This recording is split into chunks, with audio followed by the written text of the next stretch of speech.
Y sobre esta silla eléctrica está a punto de ser ejecutada la bestia. ¿Usted estaría de acuerdo con la pena de muerte? ¡Tania! ¡Tania! ¡Tania! Tania y la bestia es una obra que se atreve a abrir este debate y confronta al público con su propio deseo social de castigo y justicia. En Tania y la bestia, una senadora logra lo que muchos consideran justicia: llevar a Garavito a la silla eléctrica. Ese acto la convierte en símbolo nacional, la proyecta hacia la presidencia y la consagra como la heroína de un país que celebra el castigo.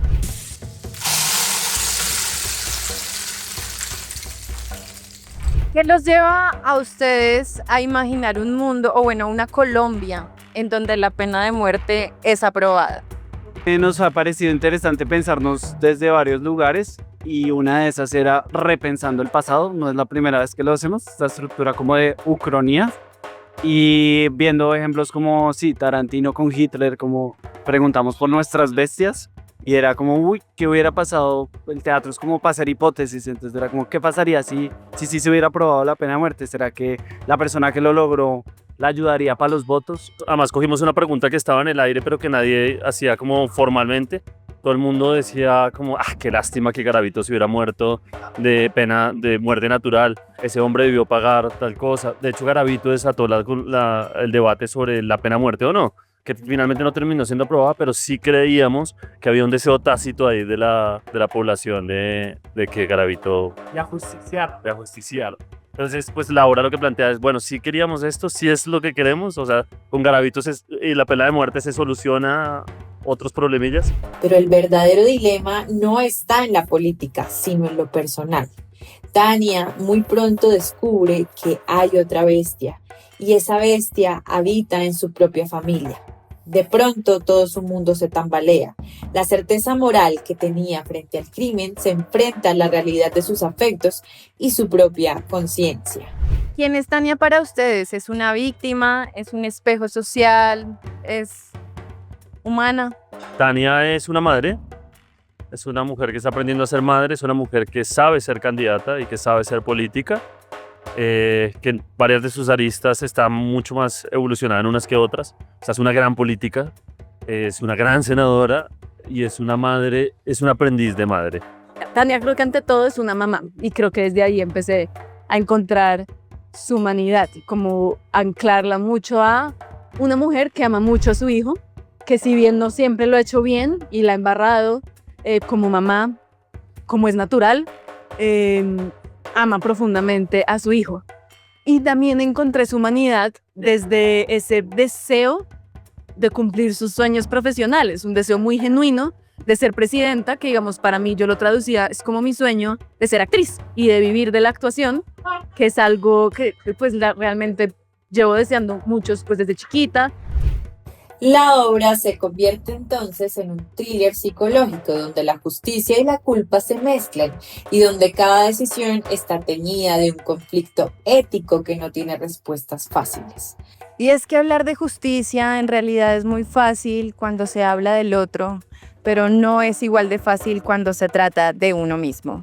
Desde la dramaturgia y desde la dirección, cómo construyen la complejidad de una mujer que apoya la pena de muerte, pero que además tiene un monstruo en su casa. Eso sí que ella no sabe que tiene un monstruo porque en ese momento le queda fácil señalar a las bestias, es decir, siempre nos queda fácil señalar a las grandes bestias, ¿no? A las bestias que son unánimemente bestias, Pablo Escobar, Tiro Fijo, Garavito, o sea, son como fácilmente señalados. Los nombramos. Claro, pero por ejemplo cuando nosotros mismos nos volvemos bestias o hay una bestia en la casa, ahí se vuelve más difuso. Y entonces las penas que exigimos para esas bestias grandes tal vez no son las mismas que exigimos para las nuestras. Y realmente ahí empieza la obra. Exacto. Porque pues odiar a Garavito y mandarlo a la silla eléctrica, aunque puede ser potencialmente interesante, pues se acaba pronto. Pero el dilema obviamente cuando te toca a ti, y así con todo, ¿no? Piensas que nunca te va a pasar porque eso le pasa a los demás, pero ¿qué pasa cuando uno es los demás de los demás? Y ahí pues nace como el germen de la obra. A través de un monólogo que despliega múltiples personajes, desde familiares hasta periodistas y abogados, Tania reconstruye la historia de un país y la de su propia mente en conflicto. Cada escena es una investigación emocional, una reflexión sobre el poder, la responsabilidad y la fragilidad humana. Hola, acabamos de salir del Teatro Petra de ver la obra Tania y la Bestia y pues con muchas emociones. Creo que es un montaje que aborda muchísimas cosas y que hace como que uno sienta muchas cosas, y yo personalmente creo que por eso es que vengo al teatro, como para sentir y emocionarme con lo que veo.